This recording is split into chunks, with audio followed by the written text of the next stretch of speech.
Today, Miss Marple unravels the final secret behind one of history's greatest mysteries, the true motives behind the Crusades. Join her as she connects every clue, revealing how faith, fear, ambition, and consequence shaped a world-changing journey. Welcome to the series of Driftaway Tales.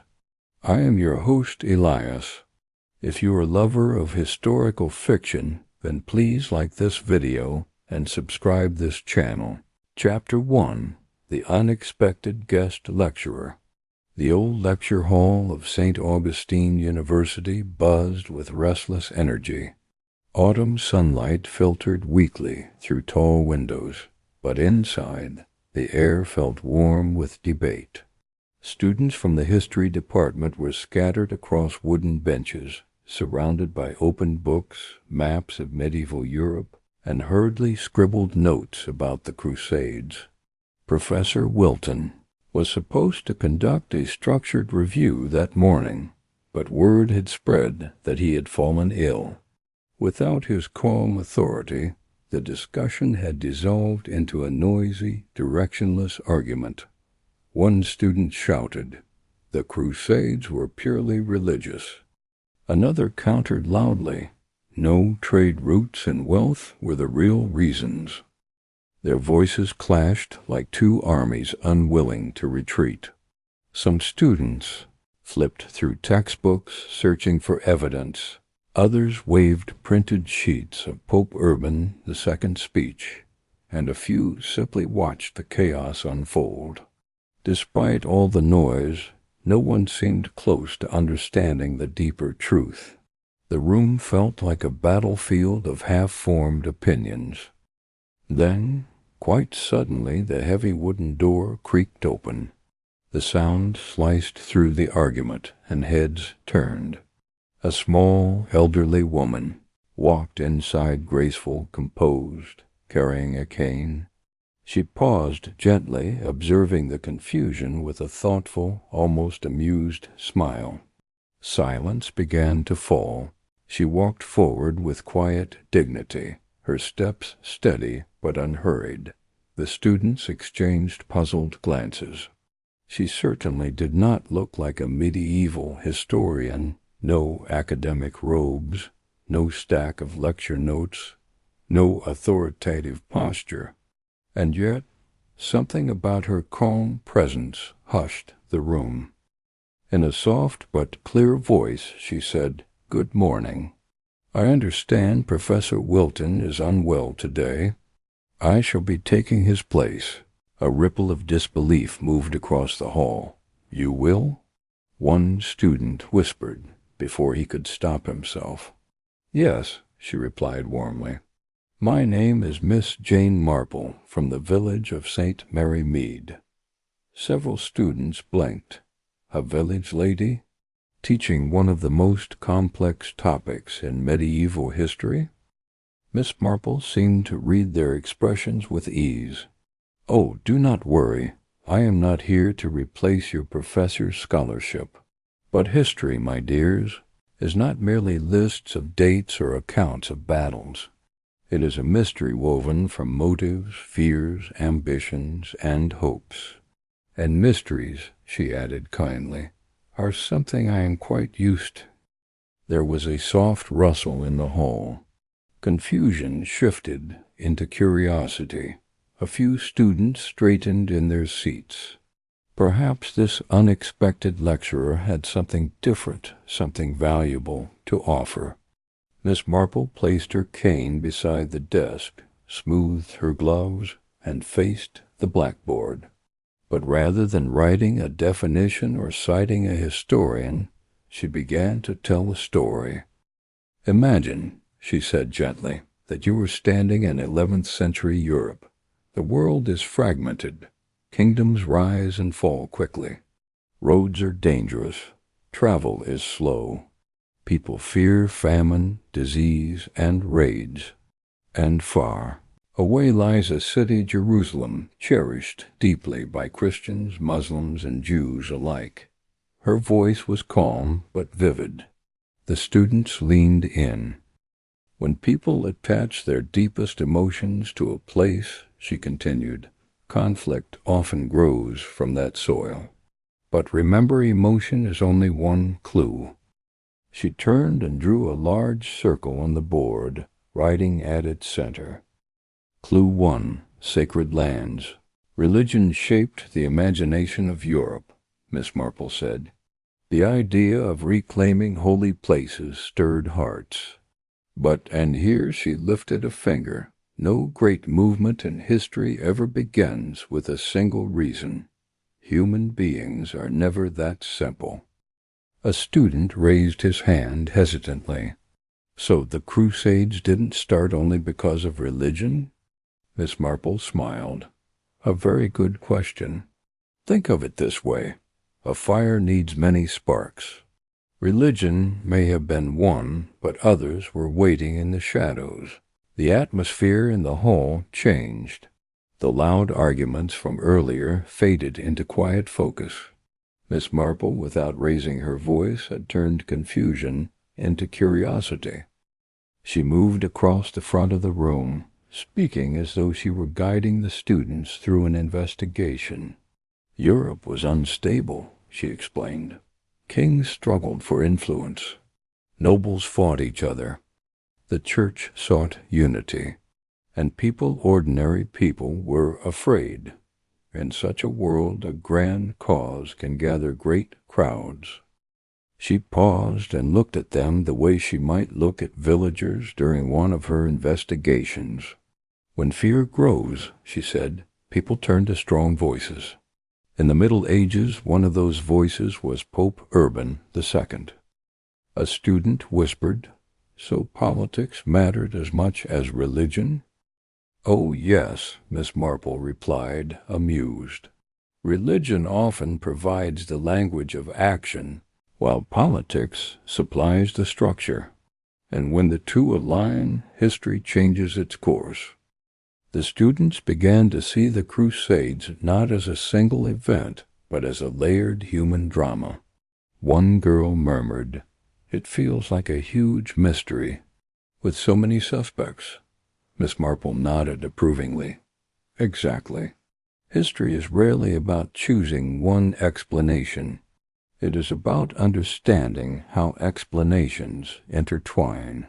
The hour was nearly over, yet no one had glanced at the clock.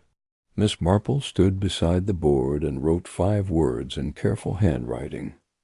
Religion, politics, trade, social pressures, propaganda.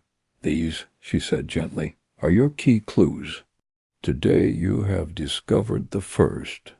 The others will reveal themselves one by one. Only when you understand all 5 will you truly understand why the Crusades began." The students sat quietly, absorbing her words. Something had shifted. The topic no longer felt dry or overwhelming. It felt alive like a puzzle waiting to be solved. One student finally asked, "Miss Marple, is this how you solve mysteries?" "By looking for hidden motives," she smiled softly. "All human behavior, whether in a quiet English village or a vast medieval continent, follows patterns. Once you learn to read people, you begin to read history." She picked up her cane, preparing to leave. "Tomorrow," she said, pausing at the door, "we shall uncover the second clue. Not in the Holy Land, but in the power rooms of Europe." The door closed behind her, and for the first time the students felt eager, not anxious, to learn the mystery of the Crusades. Chapter 2. The Map of Power. The next morning, the lecture hall at St. Augustine University felt entirely different from the chaos of the day before. Students who usually wandered in late were already seated, notebooks open, and eyes fixed on the door with unusual anticipation. The murmur of conversation was softer, thoughtful, like a room waiting for a story to continue rather than an argument to erupt. Even the dust motes floating in the morning sun seemed to move more quietly. When the door finally opened, Miss Marple stepped in with the same calm grace as before. A few students even smiled unconsciously, as though greeting a familiar storyteller rather than a temporary substitute. Miss Marple acknowledged them with a warm nod and took her place near the blackboard. "I am pleased to see you all early," she said. "It seems the Crusades have begun to interest you, not for their battles, but for their mysteries." Several students nodded. One raised his hand. "Yesterday you said we would explore the second clue, the one hidden in Europe?" "Indeed," Miss Marple replied. "The Crusades were not only shaped by Jerusalem, but by the ambitions of those far from it." She tapped the wooden desk gently. "Let us begin with a map, not of land, but of power." Miss Marple drew a simple outline of Europe on the board, though she admitted with a smile that she was no great artist. She circled several regions: France, the Holy Roman Empire, Norman lands and territories under the influence of the papacy. "Europe in the 11th century," she began, "was like a neighborhood where every household hears every other household's arguments." Students smiled at the image, but they understood her meaning. Borders were fluid, loyalties unstable, and rivalries constant. "In such a world, unity was rare," Miss Marple continued. "Kings competed for land, nobles competed for influence. Even the church faced divisions." She explained how the papacy, shaken by earlier conflicts with emperors and local rulers, desired stronger authority. If Christians were mobilized toward a common, sacred mission, the Pope's leadership would gain legitimacy no king could easily challenge. "Imagine," she said, "a family arguing endlessly. Then one respected elder proposes a noble project, something everyone feels emotionally connected to. Suddenly the quarrels fade, because people now walk in the same direction." A student in the front row murmured thoughtfully, "So the Crusades created unity at home before they created war abroad." "Precisely," Miss Marple said. "The second clue is European power struggles. The Crusades did not only reach outward, they pulled inward first." Miss Marple rested her hands lightly on her cane as she described Pope Urban II, the man whose speech at Clermont would ignite a movement spanning centuries. Urban, she explained, was no ordinary leader. He understood people, what frightened them, what inspired them, and what they longed for. She described how the Byzantine Emperor Alexios I had appealed for military help against the Seljuk Turks. While the emperor sought skilled mercenaries, Pope Urban saw an opportunity far greater than a simple military alliance. "He saw," Miss Marple said softly, "a chance to unite the Christian world, not merely through doctrine, but through purpose." Students scribbled notes eagerly as Miss Marple detailed the political brilliance behind the Pope's decision to respond dramatically to the Byzantine plea. Urban framed the crusade as a sacred duty, a holy pilgrimage, and a chance to defend fellow Christians. But beneath the spiritual language lay a sophisticated strategy: reinforce papal authority, reduce internal violence among European knights, and project power across continents. "When a leader asks people to fight each other," Miss Marple remarked, "they hesitate. But when he asks them to fight for something they cherish, they follow." The room fell silent, gripped by the way she unveiled motives without condemning them, simply illuminating them. Miss Marple next turned to the everyday lives of knights and nobles. Understanding them, she insisted, was essential to the second clue. Knights, she began, were often younger sons. In a system where the eldest inherited the family lands, what was left for the rest? Students exchanged thoughtful looks. They were given little, Miss Marple said. A horse, a sword, and the hope of winning honor elsewhere. She spoke of noble families burdened by internal feuds, of restless warriors accustomed to violence, and of the Church's attempt to limit such conflicts through decrees like the peace of God. Yet these measures could not extinguish Europe's appetite for conflict. "But if you send these same young men eastward," she said gently, "you transform a dangerous force into a useful one." A student raised his hand. "Are you saying the Crusades helped control European violence?" "To an extent," Miss Marple answered. "A redirected stream does not flood the village, it waters the fields beyond it." She emphasized that the Church and nobility both gained from this redirection. Nobles could win land and titles abroad, the Church could claim moral leadership, and Europe could momentarily breathe easier. "Remember," she added, "the Crusades were as much about managing Europe as they were about reclaiming Jerusalem." The second clue lies in seeing how domestic pressures shaped international decisions. As the hour drew near its end, the students once again found themselves captivated. Miss Marple stepped back from the board, where the rough sketch of Europe remained, circled territories like pieces on a chessboard. She wrote in clear letters, "Clue 2. The Politics of Unity." "This," she said, turning to face them, "is the heart of today's lesson. The Crusades did not begin only because the Holy Land was sacred, but because Europe needed a purpose that could rise above its quarrels." She summarized gently, without rushing. The papacy sought greater authority. Kings and nobles sought advantage or relief from internal conflicts. Society needed a way to manage its restless warriors. A call to defend Christianity offered all of them a shared path.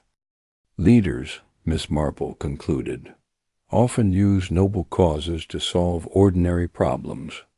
That does not make the cause less noble, but it does make the history more complex. A thoughtful silence filled the room. One student finally said, "It's like a tapestry, woven from threads that at first seem unrelated." Miss Marple smiled. "Exactly. And tomorrow we will add another thread, the thread of trade and wealth, the third clue in our mystery." She picked up her cane, bowed her head politely, and left the room as quietly as she had entered, leaving behind a lecture hall full of students who suddenly saw medieval Europe not as a distant past, but as a living puzzle. Chapter 3. The Roads of Gold and Spice. By the third morning, St. Augustine University's old lecture hall felt almost like a theater awaiting its lead performer. Students arrived early again, but this time with maps, atlases, and trade route charts spread across their desks. The arguments of the first day had disappeared entirely. Now there was only anticipation. After Miss Marple's first 2 clues, Sacred Lands, and Politics of Unity, the class sensed that today's lesson would unravel yet another hidden layer of the Crusades. The door opened, and Miss Marple stepped in with her usual quiet elegance. A few students smiled openly this time, no longer skeptical, but genuinely intrigued. She glanced around the room, noticing the open maps, and nodded approvingly. "It seems," she said gently, "that you have begun to think like investigators. Maps are always useful. They show not only where people go, but what they desire." A student raised his hand before she even asked a question. "Miss Marple, yesterday you spoke of the second clue, politics and unity. But what made European rulers so interested in land so far away? Miss Marple gave a soft, thoughtful smile. Ah, now you reach the heart of the third clue. Let us not speak of kings today.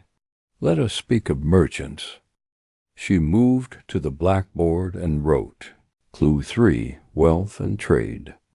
Miss Marple unfolded a large map. The university had provided a detailed chart of the Mediterranean world.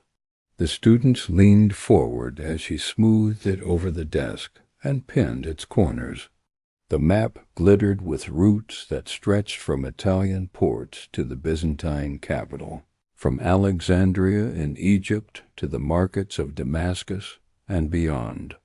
In your textbooks, Miss Marple began, the Crusades often appear as religious campaigns, but historians and detectives must always look at the flow of wealth.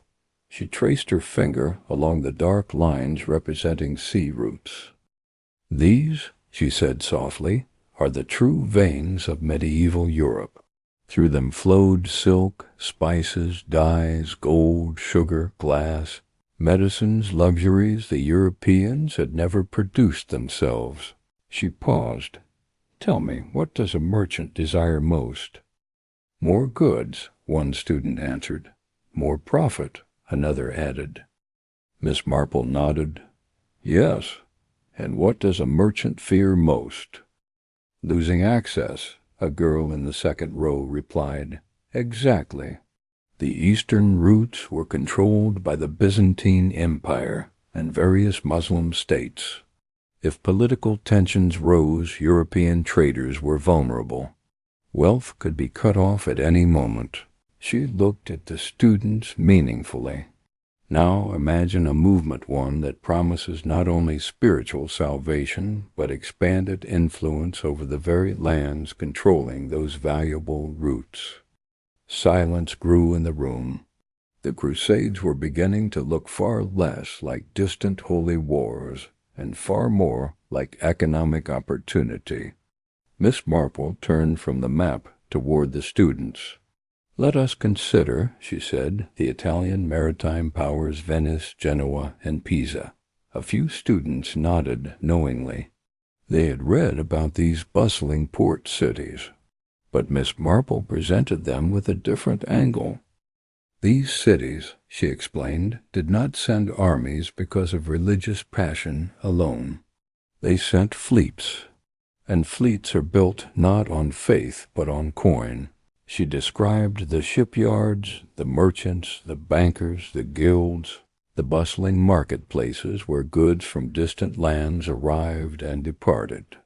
These cities thrived on trade, she continued, and the Crusades offered a remarkable opportunity, transporting thousands of crusaders across the sea. The students' eyes widened. They charged for the transport? One asked. Oh, yes, Miss Marple replied with a small chuckle. Quite handsomely. You will find that when someone offers to help, it is always wise to see who profits.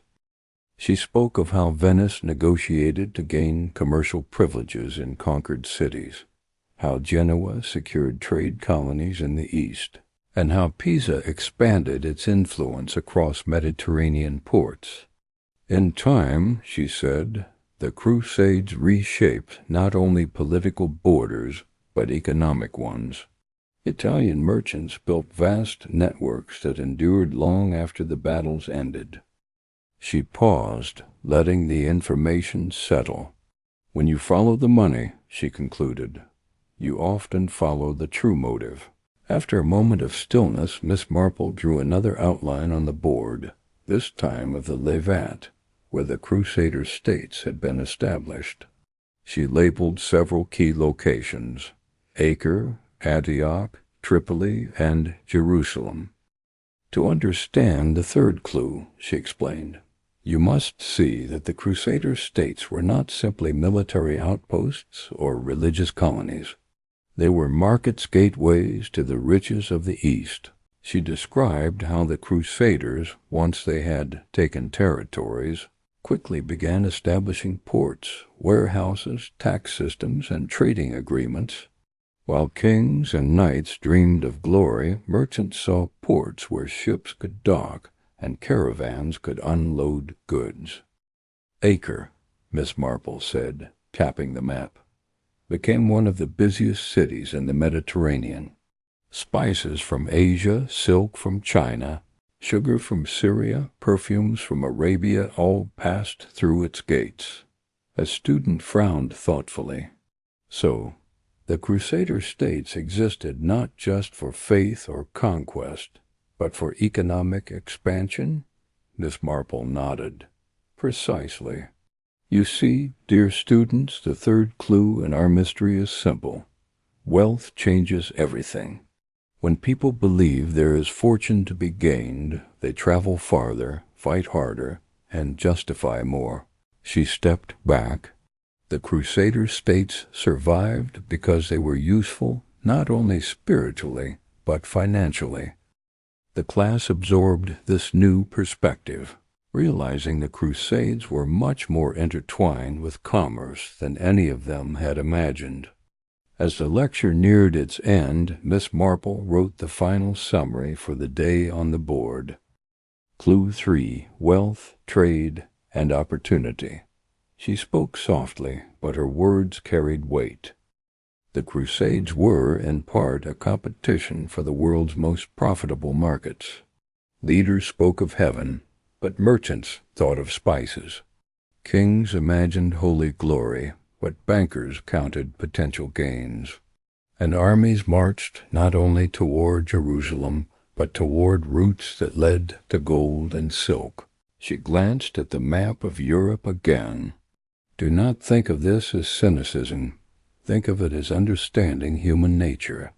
People rarely act from a single impulse. The beauty of history is discovering how motives blend. A student in the last row raised her hand. Miss Marple, does that mean the Crusades were inevitable? Miss Marple's expression softened. Not inevitable, my dear, but they became increasingly likely once religion, politics, and wealth pointed in the same direction. She then closed her notebook gently. Tomorrow we shall explore the fourth clue one, rooted not in kings or merchants, but in ordinary young men, dreaming of a different life. With that she picked up her cane, offered the class a graceful nod, and exited, leaving behind a room filled with maps, open books, and students who suddenly understood that history, like all mysteries, was a web of human desires, simple, complex, noble, and flawed. Chapter 4. The Nights Without Land. The fourth morning brought a gentle drizzle outside St. Augustine University, tapping softly against the tall lecture windows. But inside the hall was warm with expectation. Students hurried in with notebooks, maps, and whispered theories about what the fourth clue might be. Miss Marple had already revealed religion, politics, and wealth, three powerful forces. What more could have driven thousands across continents? When Miss Marple entered, she shook her umbrella lightly and smiled at the sight of the attentive faces. She walked to the front and rested her cane beside the desk before speaking. Good morning, dears. Today we will step away from kings, popes, and merchants. They often appear in history, but they do not march alone. Armies are made not of rulers, but of ordinary human beings, each with hopes, fears, and reasons of their own. The room fell completely silent. Miss Marple wrote on the board, Clue 4, Social Pressures and the Search for Opportunity. She turned back to the class. If you wish to understand why thousands of Europeans took the cross, look not only at the powerful, but at those who had little and longed for more. A few students exchanged thoughtful looks. The mystery was deepening. Miss Marple drew a small diagram on the board that resembled a family tree, Then she circled the eldest son. In feudal Europe, she explained, inheritance followed a simple rule. The eldest son inherited the land. She circled the younger sons below. "And these poor boys?" a student asked. Miss Marple tilted her head gently. "Exactly. What of them? A younger son, regardless of his bravery or intelligence, received little or nothing. No estate, no fields, no income. At best a horse and a sword." She described young noblemen wandering from castle to castle, seeking a place to serve, often becoming mercenaries or petty fighters. Some fell into violent feuds, others into idleness and frustration. "Imagine," Miss Marple said softly, "being born into a noble family, trained since childhood to ride, hunt, and fight, yet having no land to call your own. No legacy, no say in the world." The students nodded slowly. "The Crusades," she continued, "offered these young men something Europe could not, a chance. A chance for land in the East, a title, wealth, or simply a purpose." A boy in the front whispered, "Like an escape or a gamble." "Yes," Miss Marple said, "a gamble with one's entire life as the stake." Miss Marple moved away from the board, her voice steady and thoughtful. "Beyond inheritance there was something else," she said, "a restlessness in the air. The 11th century produced a generation of young men trained for war, but with few wars worth fighting." She described the tournaments, mock battles where knights practiced combat to prove themselves. These events were half sport, half military rehearsal, and yet they offered no real purpose. Knighthood, she explained, was more than a profession, it was an identity, and identities must find expression.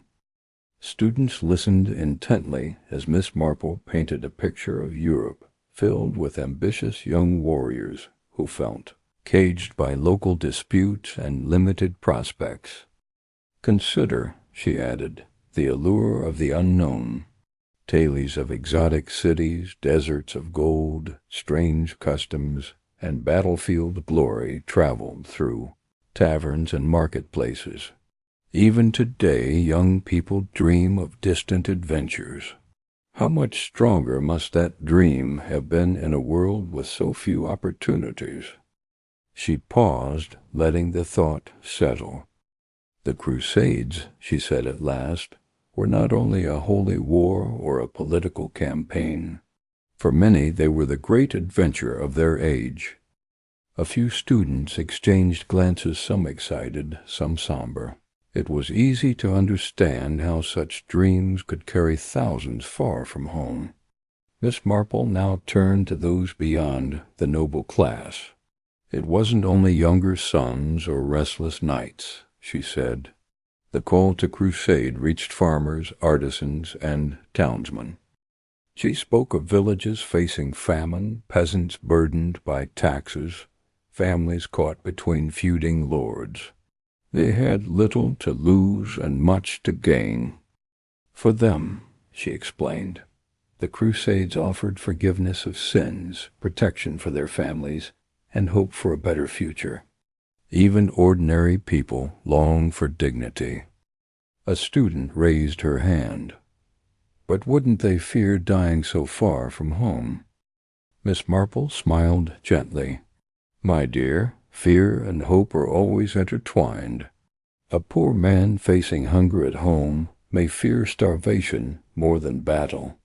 And when the Church promised spiritual reward for joining the crusade, the decision became easier," she added.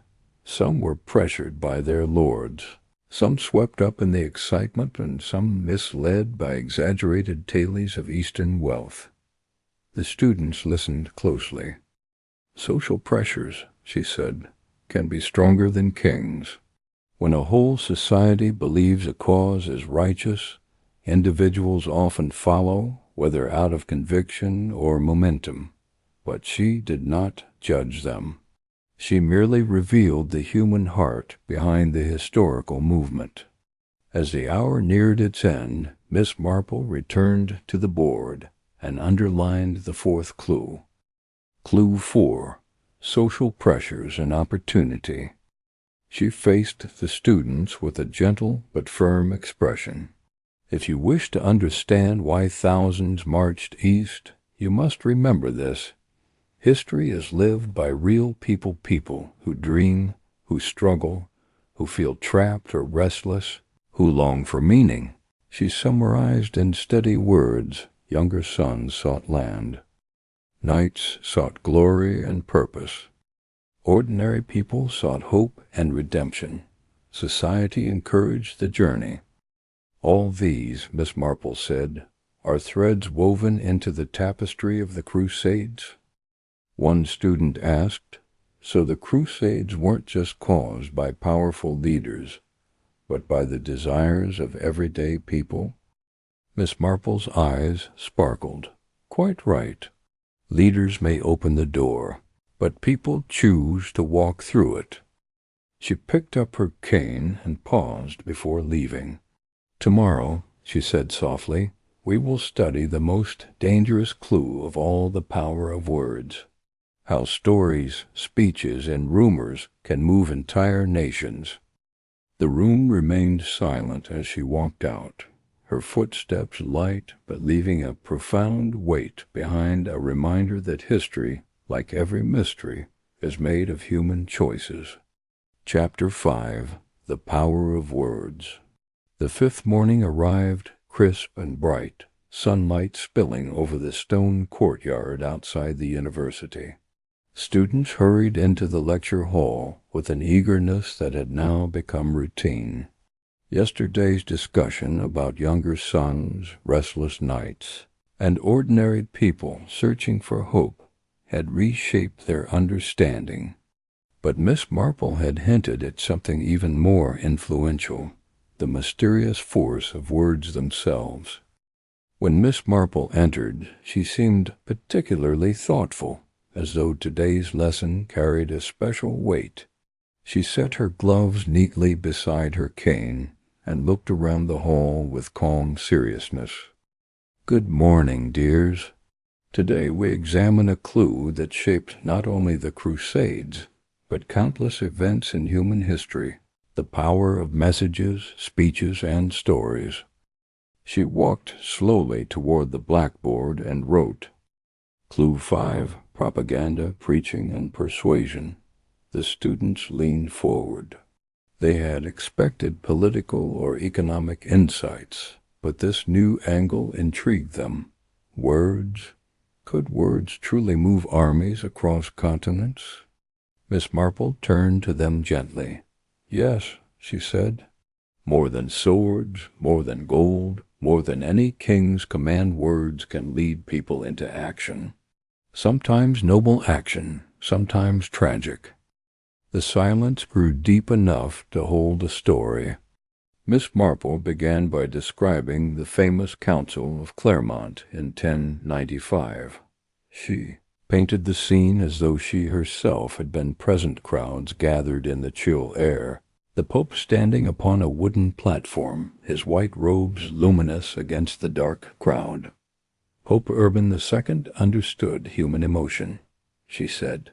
He knew how to speak to the heart rather than the mind. She described how Urban spoke of Christian suffering in the East, of Jerusalem in foreign hands, of brothers in faith crying for help. His words were crafted not merely to inform, but to inspire, alarm, and ignite. He used imagery, Miss Marple explained. Stories of desecrated churches, of pilgrims harmed, of injustice crying out for redress. A student interjected. But were all those stories true? Miss Marple gave a measured smile. Some were accurate, some exaggerated, some perhaps encouraged by imagination. But truth is not always what moves people. Emotion does. She continued describing how urban promised spiritual rewards, absolution of sins, heavenly glory for those who took up the cross. The message spread like wildfire through Europe, retold by priests, travelers, and storytellers. Words, she concluded softly, turned an idea into a movement. Miss Marple now spoke of medieval Europe as a place where information traveled slowly but spread rapidly once it took hold. Without printing presses or newspapers, people relied on travelers, merchants, and local priests for news. And such news, true, half-true, or imagined, formed the backbone of public understanding. When one person repeats a story, she said, they do not repeat it exactly as they heard it. They shape it. They fill gaps. They embellish. She described how tales of miraculous victories or horrifying atrocities circulated from village to village. Some claimed angels had appeared in battle. Others insisted that Christians in Jerusalem were subjected to unspeakable torment. Each retelling grew more dramatic, more urgent, more motivating. The students watched as she drew a small circle on the board representing a village, and lines radiating outward to show how stories spread. Rumors, Miss Marple said, can shape entire movements. They build expectations, fuel fears, deepen convictions. When people believe they are part of a great struggle, their willingness to act increases. A student in the back raised his hand. So the Crusades were partly built on storytelling? Miss Marple nodded. Indeed, and storytelling is one of humanity's oldest powers. Miss Marple now shifted from stories to sermons, the weekly messages delivered in churches across Europe. She explained that for many ordinary people, priests were their primary source of news, guidance, and interpretation of current events. Religion shaped their worldview. Priests shaped their understanding. Priests repeated the Pope's call, she said. They described the spiritual rewards, the dangers faced by Christians abroad, and the moral duty of defending the faith. She explained how sermons often used vivid imagery, burning cities, crying children, glorious angels welcoming martyrs. The effect on a medieval listener was profound. Think of how a child listens to a bedtime story, she said, or how a crowd reacts to an inspiring speech. Words, when spoken with passion, enter the heart. Songs also spread the crusading spirit, ballads of brave knights, hymns of holy missions. Young men heard these and dreamed of becoming heroes. Families imagined eternal blessings for supporting the cause. Even fear was used, Miss Marple added. Fear of damnation if one ignored the call. Fear of divine judgment. Fear of being left behind while others earned glory. One student whispered, "It sounds like people were guided." Guided, Miss Marple agreed, and sometimes pushed. As the lecture neared its end, Miss Marple turned back to the board and underlined the day's clue. Clue 5, propaganda, preaching, persuasion. She spoke softly but firmly. Speech is powerful because it shapes imagination, and imagination shapes action. A crusader did not march merely for a city on a map. He marched for an idea story of salvation, justice, and purpose. She summarized, writing as she spoke. Pope Urban's speech inspired thousands. Rumors created urgency. Priests' sermons stirred emotion. Songs glorified the journey. Promised rewards removed doubt. She stepped away from the board. Words, Miss Marple said, built the emotional world in which the Crusades made sense. Without them, the movement would have remained a dream in a distant council hall. With them, it became a tide sweeping across Europe. A student asked, quietly, "Miss Marple, do words still hold that power today?" Miss Marple's eyes softened with wisdom. "My dear, words always hold power. Sometimes they build peace. Sometimes they lead to conflict. They can heal. They can harm. History is full of their echoes." She picked up her cane, preparing to leave. In our next lesson, we shall follow the Crusaders on their journey east. The road was long, unpredictable, and often very different from what the stories had promised. The students remained silent for a moment, absorbing the realization that the Crusades were shaped not just by politics or economics, but by human voices. Chapter 6. The Road East. Dreams and Reality. By the sixth morning, the lecture hall felt as though it had become part of another world, a world where medieval Europe lived again through Miss Marple's gentle but incisive storytelling. Students settled quickly into their seats, waiting for the next piece of the puzzle. They had learned about motives, words, and ambitions. Now they waited to see how theory met reality. Miss Marple entered quietly, but today there was a trace of solemnity in her expression. She placed her cane beside her chair, looked at her attentive audience, and began without delay. "You have heard," she said, "what drove people to take up the cross. Today we follow them as they set out on the long road to the east, a journey filled with dreams, but shaped by hardship." She drew a long, curved line on the board, representing the path from Europe toward the Holy Land.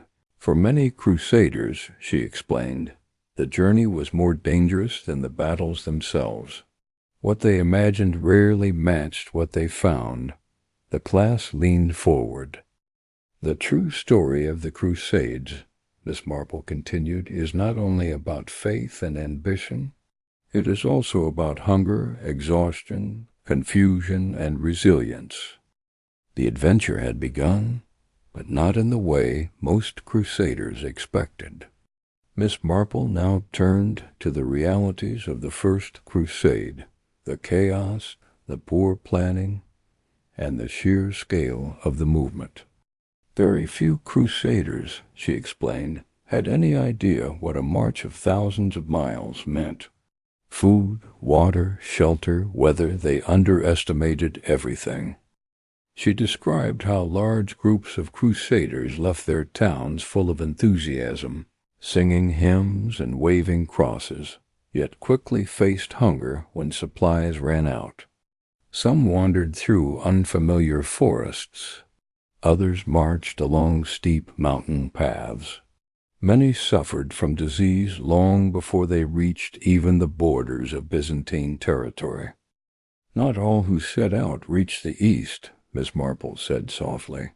"Some perished, others turned back, and some," she paused, "caused trouble along the way." The students shifted uneasily. They remembered earlier clues, noble motives tangled with greed, ambition, and rumors. The road east brought these tensions into motion. Miss Marple explained how one group, known as the People's Crusade, consisted largely of untrained peasants and zealots. Without discipline, supplies, or leadership, they committed attacks against Jewish communities along the Rhine. "Tragic events," Miss Marple said gently, "caused not by faith, but by fear and ignorance." She let the silence settle, respecting the weight of those events. "History," she reminded them, "is filled with noble intentions that unravel in human hands." Miss Marple moved to a new section of the board and sketched the rough shape of Constantinople. "When the organized armies finally reached Byzantine lands," she said, "another challenge awaited them, one rooted in culture and mistrust." She explained that the Byzantine Empire was Christian, but its customs, language, and politics were different from those of Western Europe. The emperor, Alexios I, had hoped for small groups of disciplined knights, professional forces he could command. Instead, he was overwhelmed by tens of thousands of crusaders, hungry, desperate, and often suspicious. "Imagine," Miss Marple said, "inviting guests to help you with a problem, and finding your home suddenly filled with people who misunderstand your rules, your customs, and your intentions." The metaphor drew a quiet chuckle from the room. She described how the Crusaders misinterpreted Byzantine wealth as treachery, while the Byzantines viewed Crusader behavior as foolish and dangerous. Yet despite mutual distrust, Alexios provided guides, supplies, and ships to ferry the Crusaders across the Bosporus into Asia. "This moment," Miss Marple explained, "is where dreams collided with diplomacy. The Crusaders believed they were on a holy mission. The Byzantines believed they were managing a potential catastrophe." The students nodded. They saw the pattern. The Crusades were not a simple story of good versus evil, but a complex intersection of motives and misunderstandings. Miss Marple now turned her attention to the harshest part of the journey, Asia Minor, a land of rocky hills, sparse water, and burning heat. She described it as a landscape of tests that few crusaders had anticipated. "This," she said, "was where illusions truly fell away." She detailed how the crusaders marched for days without water, how horses perished, and how many soldiers collapsed from exhaustion. Their heavy armor, so impressive in Europe, became a burden under the relentless sun. Supply lines broke, Miss Marple explained. Maps were inaccurate. Local resistance was fierce. Hunger and thirst killed more crusaders than swords ever did. She spoke with quiet compassion. Some leaders tried to maintain discipline. Others argued. There were moments of bravery and moments of cruelty born from desperation. One student raised a hand. "Miss Marple, did they ever think of turning back?" "Oh, yes," she answered softly. "Many did. But others felt committed by faith, pride, or fear of shame. Once one begins a long journey, turning back can feel harder than going forward." Miss Marple paused, letting the weight of that lesson linger. "The Crusaders' perseverance," she continued, "was remarkable. But it was forged through suffering, not glory." As the lecture moved toward its close, Miss Marple stepped back from the board and faced her students with quiet gravity. "Today," she said, "we have seen that the Crusades were not only shaped by grand ideas but by human frailty. The journey exposed the gap between dreams and reality," she summarized softly. "Many crusaders were unprepared. Rumors had shaped unrealistic expectations. Cultural misunderstandings deepened mistrust. Suffering revealed the harsh truth behind idealism. Yet determination carried them forward." She wrote one final line on the board: "The road shapes the traveler." "This," Miss Marple explained, "is true for history and for life. The Crusaders who eventually reached the walls of Jerusalem were not the same people who had left Europe. Hardship transformed them, some into heroes, some into tyrants, some into simple survivors." The room was utterly silent. Miss Marple picked up her cane. "Our next lesson," she said, "will take us to the cities the Crusaders besieged, the battles they fought, and the unexpected alliances they formed." She paused at the door, her voice soft but steady. "Their journey changed the world, but it also changed them." Then she left the room, and the students sat motionless, absorbing the complexity of a movement they had once imagined as a simple march of faith. Chapter 7: Siege, Strategy, and Survival. When the seventh morning arrived, a thin mist curled around the spires of St. Augustine University. Students hurried into the lecture hall with a growing sense of anticipation. The journey east had been harsher than any of them expected, and today they would step with the Crusaders into battle. Miss Marple entered quietly, her presence steady as always, though her expression carried a note of gravity. "Good morning, dears," she said with gentle calm. "Today we examine what happened when the Crusaders finally reached the great fortified cities of the East. Their dreams met stone walls that did not yield to faith or speeches." She picked up a piece of chalk and wrote, "Clue 6, Siege Warfare and the Tests of Endurance." "Battles in the Crusades were not like the dramatic charges you read in novels," she continued. "They were long, exhausting, and often unpleasant struggles of waiting, starvation, and disease." She drew the outline of a walled city on the board. The Crusaders laid siege to cities like Nicaea, Antioch, and later Jerusalem. But more often than not, it was not the sword that decided victory. It was time, hunger, patience, and misfortune. The hall grew silent, as if preparing for a story of hardship and resilience. Miss Marple began with the siege of Nicaea in 1097, a city held by the Seljuk Turks and fiercely defended. "The Crusader armies stood before high walls," she said, "walls they could not breach with force alone. So they built siege towers, catapults, and wooden shelters." She described how the Crusaders surrounded the city while the Byzantines, under Emperor Alexios, approached from the rear. Supplies were scarce. Tempers rose. Yet something remarkable happened.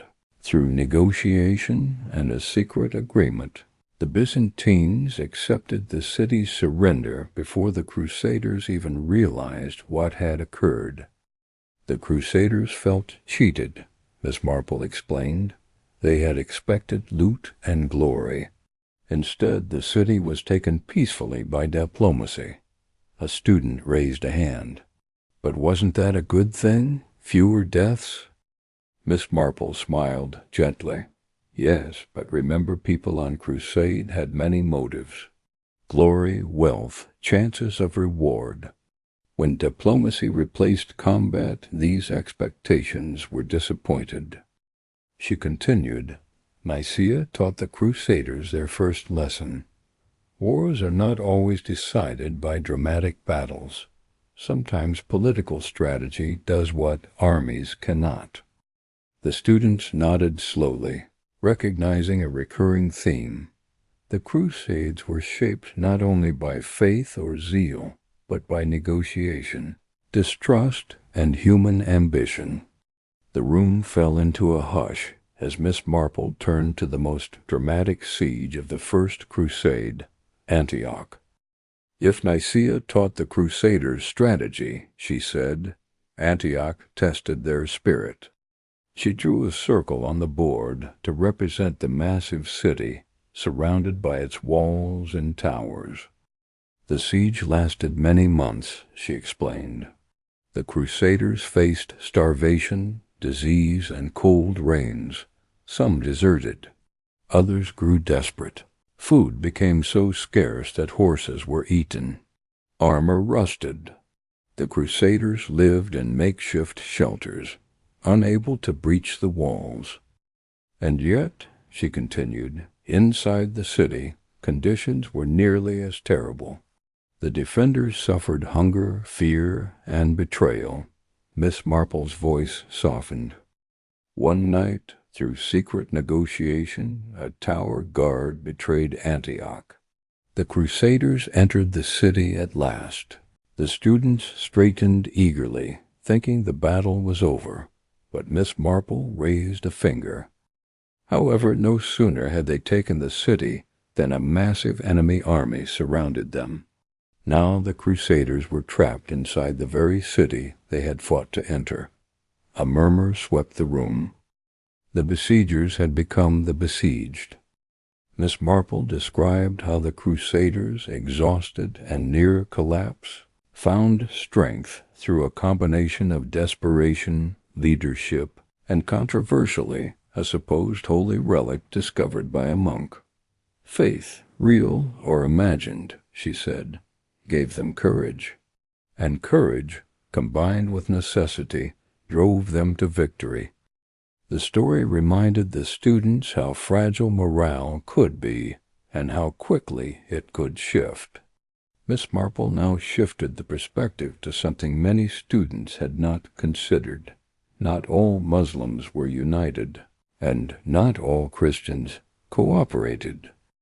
The Crusades, she explained, were not simple battles between two worlds. There were alliances across faith lines and rivalries within them. She described how some Muslim rulers, threatened by rival Muslim states, occasionally cooperated with the Crusaders. Likewise, Christian leaders often argued among themselves, each seeking control or advantage. At Antioch, she noted, lack of unity nearly destroyed the Crusaders. Some leaders quarreled over titles. Others mistrusted the Byzantines. Some blamed fellow Crusaders for cowardice or greed. A student said, "It sounds like human nature didn't change at all." Miss Marple smiled. "Human nature rarely does." She added, "The Crusaders succeeded not because they were united, but because their opponents were often divided." The students took notes quickly. This idea contrasted with the simplified, black-and-white versions of history they had previously read. The Crusades, Miss Marple said, were shaped by shifting alliances, betrayals, and political calculations. Sometimes those who shared a religion were enemies. Sometimes those of different faiths found common cause. She paused. When studying history, always look beyond labels. As the lecture came to its final minutes, Miss Marple wrote a sentence on the board. Clue 6, endurance, strategy, and human weakness. She turned toward the students. What we see in these sieges, she said, is the complicated reality of war. Not the glorious tales sung in songs, but hunger, fear, exhaustion, doubt, and unexpected cooperation. She summarized quietly. Nicaea showed diplomacy outweighing brute force. Antioch revealed desperation turning into determination. Disunity among both sides shaped outcomes as much as battle. Human endurance proved to be the strongest weapon of all. She added, when you next read about a historic victory, ask yourself not only who fought, but who endured. A student raised his hand. Miss Marple, were the Crusaders heroes or villains? She smiled gently, shaking her head. History rarely gives us simple answers. They were people, capable of honor and cruelty, courage and foolishness. To understand them, we must see them as they were, not as we wish them to be. She picked up her cane, preparing to leave. In our next lesson, she said, we follow the Crusaders to Jerusalem, the city that shaped their dreams and tested their humanity. The room stayed silent as she left, holding the weight of her final words. Chapter 8, Jerusalem. Hope, Fear, and the Weight of Consequence. The students filed into the hall with an almost reverent quietness. After the previous lesson on sieges and sacrifices, they sensed that today's chapter would be the emotional heart of the story. The moment the Crusaders reached the city they had marched toward for years. Miss Marple entered slowly, her expression serious but calm. She placed her cane beside her, folded her hands gently, and looked at her students with a mixture of empathy and gravity. Today, she began softly, we arrive at Jerusalem. A stillness settled over the room. For the Crusaders, Jerusalem was not merely a city. It was a dream and idea shaped by longing, myth, and generations of stories. And yet, when they finally saw its walls, the reality was harsher than any dream. She drew a circle on the board to represent the city's ancient fortifications. Jerusalem was defended by strong walls, steep terrain, and determined soldiers. The Crusaders, weakened by years of travel and battles, faced one final, overwhelming challenge. A student whispered, "After everything they endured, they still had to fight." Miss Marple nodded. Dreams can inspire courage, but they can also demand terrible sacrifices. And with that, she began to unfold the story of the city long awaited and long misunderstood. Miss Marple described how the Crusaders arrived exhausted, their numbers greatly reduced, many injured, many without proper armor. Supplies were scarce. Water was precious. Mounting a siege in such conditions was almost unthinkable. And yet, she said, their belief in their mission pushed them forward. They had come too far to turn back. She explained how the Crusaders attempted to scale the walls, only to be driven back by defenders pouring boiling oil, firing arrows, and hurling stones. The heat of the summer sun weakened both sides. The surrounding land offered little shade or fresh water. The siege, Miss Marple continued, was not only a test of strength, but of ingenuity. The students listened closely as she described how the Crusaders built wooden siege towers, transported timber from distant forests, and prepared one final coordinated assault. The defenders strengthened their positions and launched counterattacks. Both sides, she said, believed they were fighting for something sacred. At last, the Crusaders breached the walls. She paused before continuing, allowing the gravity of the moment to settle. Jerusalem fell, she said quietly, but what followed was far more complicated than victory. Her tone made it clear.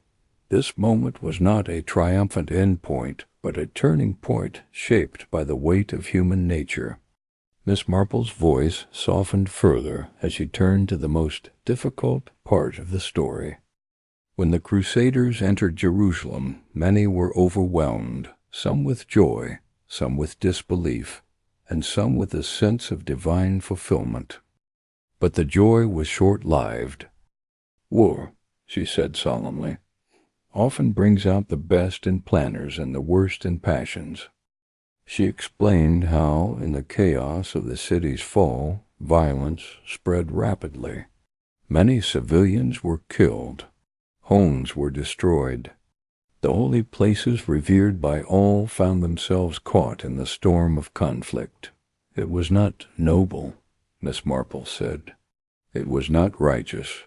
It was a tragedy, one that still shapes the memory of the Crusades. A student looked down, uncomfortable. "Why did they do it?" he asked. Miss Marple paused thoughtfully. Fear, anger, exhaustion, and the overwhelming relief of surviving a brutal campaign. When people believe they fight for the highest cause, they often justify the worst actions. And when chaos begins, it spreads like fire. She wrote gently on the board, "Victory carries consequences." The students felt the weight of those words. After allowing a moment of silence, Miss Marple shifted the lesson toward what came after the conquest. The Crusaders had dreamed of capturing Jerusalem, she said, but very few had imagined what they would do next. She explained how a new kingdom, the Kingdom of Jerusalem, was established. It required leaders, laws, soldiers, supply routes, alliances, and constant defense. Suddenly, a crusade that had begun as a temporary expedition became a political and administrative challenge. Ruling a kingdom, she said, is far more difficult than capturing one. She described how the Crusaders, now fewer in number, were surrounded by powerful neighbors, Muslim rulers, who did not accept the loss of a sacred city. Internal disputes arose among Crusader leaders. Some fought for titles, others for influence. To keep the kingdom alive, Miss Marple explained, the Crusaders needed help from Europe. They needed supplies, reinforcements, and settlers. Without them, the kingdom's survival would always be fragile. A student raised her hand. So capturing Jerusalem wasn't the end at all? Miss Marple smiled gently. No, my dear. It was the beginning of a new and even more complicated story, she wrote. A victory can be the start of a struggle, not the end of one. As the hour neared its end, Miss Marple wrote the central lesson of the day on the board. Clue 7, Triumph and Consequence. She faced her students with a calm yet reflective expression. The Crusaders reached Jerusalem with dreams of glory and salvation, and indeed, they achieved what they set out to do. But history teaches us that victories often come with shadows. She summarized, the siege was brutal, testing both endurance and morality. The fall of Jerusalem brought both celebration and tragedy. A new kingdom rose but carried heavy burdens. The cost of the dream was far greater than anyone had imagined. A student asked quietly, Miss Marple, do you think they understood what their actions meant? She looked at him with gentle honesty. Some did, some did not. People rarely see the full consequences of their choices. That is why history must be studied carefully, not to judge, but to understand. Miss Marple picked up her cane, preparing to leave. In our next lesson, we shall examine what came after Jerusalem's conquest, the changes to Europe, the Islamic world, and the wider Mediterranean. For no event, however dramatic, ends when the fighting stops. She offered a soft smile. History continues long after the walls fall. Then she left the hall, leaving her students in deep contemplation of how both victories and losses shape the world. Chapter 9. Echoes Across Continents. By the 9th morning, the lecture hall felt almost transformed. The students came not only to learn, but to witness the unfolding of a grand, interconnected mystery. Jerusalem had fallen. The Crusaders had created a fragile new kingdom. But Miss Marple had promised that the Crusades were far from over, that their echoes changed entire regions. When she entered the room, her step was steady but thoughtful. She placed her cane carefully beside the desk and looked at the students with a gentle seriousness. Good morning, my dears. Yesterday we saw how the Crusaders captured Jerusalem. Today we explore what happened because of that event, how Europe, the Islamic world, and the Mediterranean were altered in ways the Crusaders never foresaw. She wrote on the board, Clue 8, Long-Term Consequences. A student leaned forward. Miss Marple, did everyone in Europe celebrate the victory? Miss Marple smiled faintly. Some celebrated, some mourned, and some were already planning what would come next. You see, history doesn't pause when a city falls. That moment becomes a beginning for many other stories. Her words, as always, promised complexity, another layer of humanity behind the events. Miss Marple began with Europe, drawing a rough shape of the continent on the board. Before the Crusades, she said, Europe was a place of small kingdoms, limited knowledge, and little connection with the wider world. She paused. But marching across continents changes a society. Contact changes minds. She described how crusaders returned home with spices, silk, perfumes, medicines, new foods, and most importantly, new ideas. They brought stories of advanced cities, libraries, and scientific achievements in the Islamic world. For many Europeans, Miss Marple explained, the Crusades were their first encounter with cultures more sophisticated than their own. A student raised her hand. Did that make Europe admire the Islamic world? Miss Marple chuckled softly. Admiration is too strong a word. Curiosity and sometimes envy is more accurate. Europeans discovered mathematics, astronomy, medicine, and architecture far beyond what they knew. She explained how this contact sparked growth. Trade routes expanded. Merchants grew wealthier. Cities flourished. Knowledge began to circulate more widely. The Crusades, she said, opened Europe's eyes. And once a society looks outward, it rarely looks inward again.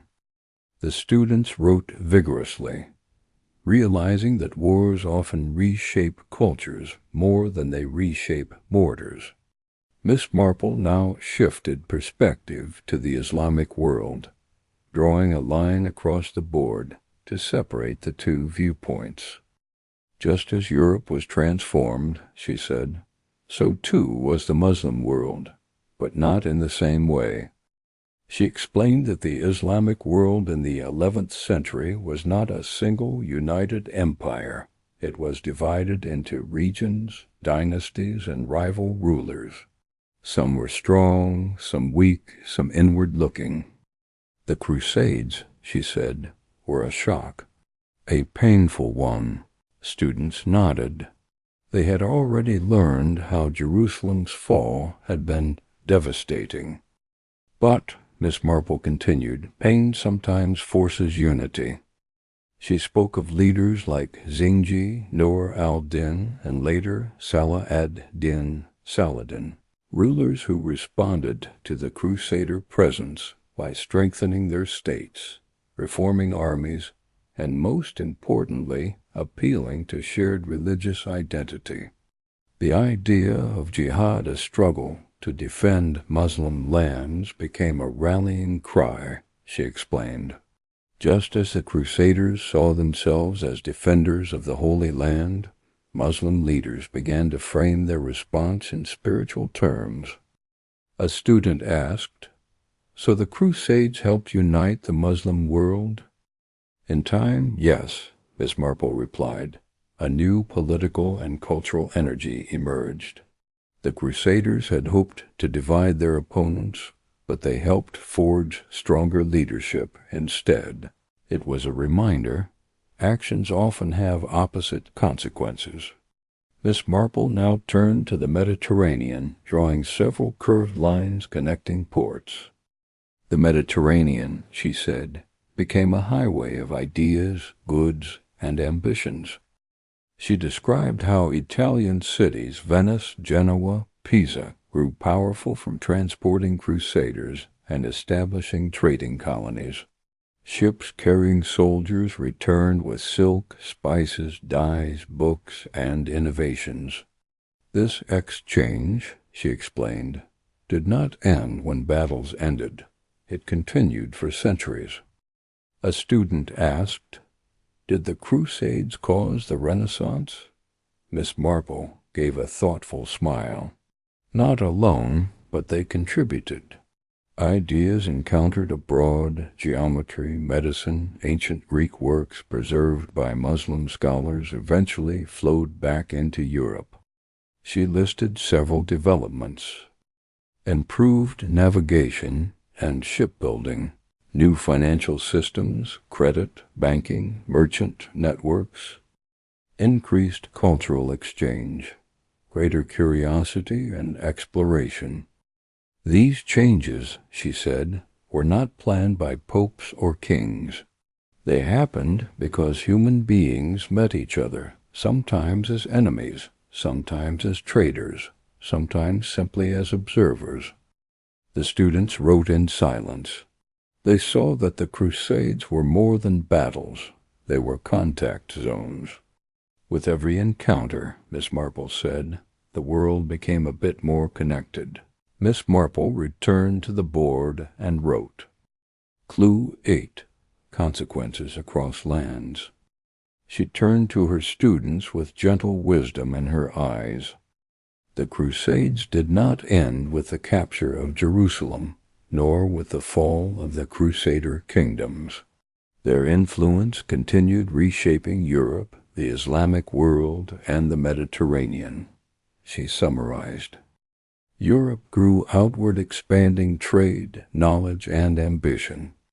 The Islamic world responded with stronger unity and leadership.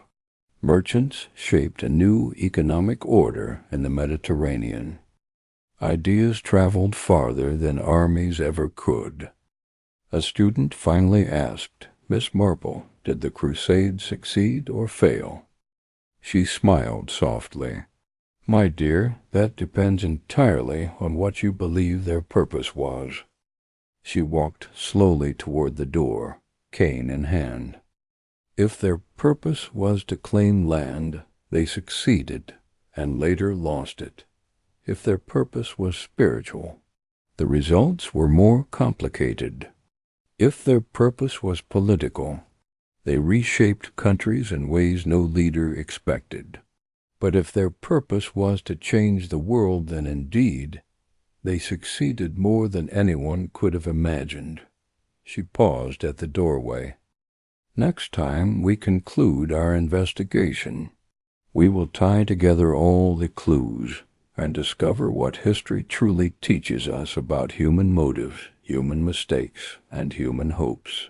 Then she left the hall, leaving the students surrounded by maps and possibilities, aware that history's greatest movements rarely end where they begin. Chapter 10.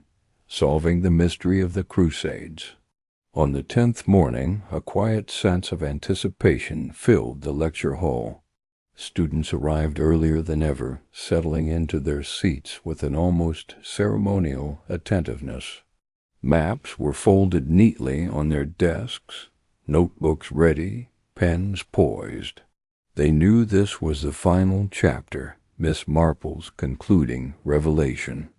When Miss Marple entered, dressed in her usual modest coat and hat, she paused at the threshold for a brief moment, taking in the sea of expectant faces. Then she smiled a warm, gentle smile that suggested both fondness and farewell. "Good morning, dears," she said softly. "Today we complete our investigation." She walked to the front of the room, rested her cane beside the desk, and wrote at the top of the blackboard, the final clue, understanding the whole. A student raised a hand immediately. "Miss Marple, are we going to find out which motive was the true cause of the Crusades?" Miss Marple chuckled lightly. "Ah, my dear, mysteries rarely have a single culprit. They usually involve many hands, many hearts, and many misunderstandings. The Crusades were no different." She tapped the board gently. "Today we gather all the clues." Miss Marple turned toward the students, her posture straight but relaxed, her eyes bright with the satisfaction of guiding them through the complexities of history. "Let us revisit the clues," she began. She wrote them slowly and clearly. 1. Sacred lands, the emotional and spiritual pull of Jerusalem. 2. Political unity, the Pope's desire to strengthen authority and unite Europe. 3. Wealth and trade, merchants, roots, and economic opportunity. 4. Social pressures, younger sons, restless nights, and ordinary people seeking hope. 5. Persuasion, sermons, rumors, speeches, and the power of words. 6. Endurance and strategy, the brutal reality of siege warfare. 7. triumph and consequence, the fall of Jerusalem and the creation of new kingdoms. 8. Long-term impact, transformations in Europe, the Islamic world, and the Mediterranean. She stepped back. These clues do not compete, she said. They cooperate. The Crusades happened because all these forces aligned, just as multiple conditions create a storm. A student in the front row spoke softly. It's complicated. Yes, Miss Marple replied. History always is. People are complex. They rarely act for one reason. Often they believe one thing, desire another, fear a third, and hope for a fourth. She folded her hands. The Crusades were not a single-story event. They were a web. Miss Marple now shifted from recounting events to revealing their meaning. You see, she said, pacing gently across the room, studying the Crusades is not simply about memorizing battles and dates. It teaches us something about human nature. She turned to the students. What do people do when fear spreads? When opportunity knocks? When powerful voices call? When stories inspire or mislead? When hardship tests them? The students listened with unusual stillness. The Crusades show us, she continued, that people, whether medieval knights or modern citizens, often act within the currents of their time. They make choices shaped by faith, ambition, pressure, confusion, or hope. She paused thoughtfully. In a village I have seen quarrels grow from misunderstandings, suspicions, pride, and persuasion. On a global scale, the same forces create wars. A student frowned. So history is a mirror? Miss Marple nodded gently. A mirror, and sometimes a warning. She went on to explain that the Crusades teach humility, that causes justified as holy or necessary can lead to unexpected consequences, and that victories can carry deep moral burdens. If we do not study such events carefully, she said, we risk repeating them. Miss Marple now began knitting the threads of impact into a single narrative. The Crusades changed the medieval world, she said, but they also shaped ours. She described how the Crusades helped expand long-distance trade, indirectly contributing to the rise of cities, banking, and global exploration. She explained how cultural exchange, sometimes peaceful, sometimes forced allowed knowledge from across the Islamic world to influence European science, medicine, and philosophy. She noted how the idea of religious warfare cast a long shadow, influencing centuries of conflict. But, she added gently, the human impact is just as important. Families were torn apart. Towns were transformed. Regions lived for generations under the effects of war, migration, and rivalry.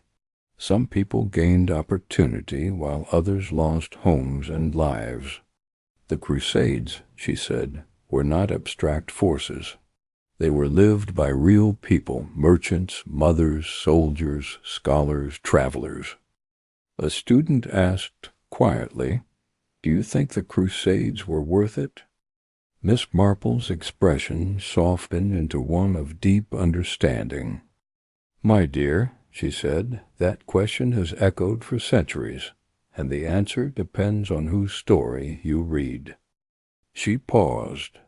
But for historians and for detectives, the important thing is not to judge the past by simple standards. It is to understand it. The room was completely silent now.